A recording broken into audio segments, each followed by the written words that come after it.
இந்த பணத்தை வீட்டுக்கு எடுத்துகிட்டு போயிட்டு சாயந்தரம் 6 மணிக்கு மேலே ஒரு வெள்ளை கலர் துணி எடுத்து மஞ்சள் தடவிட்டு மஞ்சள் கலர் துணியாக பண்ணிவிட்டு இந்த எலுமிச்சைப்பழம் நான் கொடுத்த காசு 3 கல்லுக்கு உன் ஜோப்பியில் காசு இருக்கிறது காசோ நோட்டோ தேடலாம் கூடாது. நான் சொல்ல புரியுது பெண்கள்லாம் சொல்லிக்கணும் ஃபோன் இருக்குது அதுலாம் சொல்லக்கூடாது.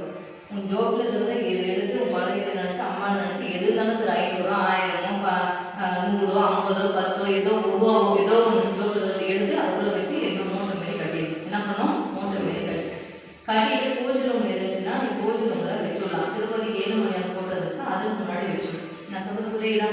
அதுக்கு முன்னாடி வச்சுட்டு நீ வேலையில் அந்த கடை வைக்கிற வேலையில் நீ தொடங்கலாம். நம்ம ஒரு இடத்துக்கு போகிறதுக்கு முன்னாடி அந்த அம்பாலும் அந்த ஐயனும் அங்கே ஒரு இடத்துல போய் நின்று நம்மளுக்கு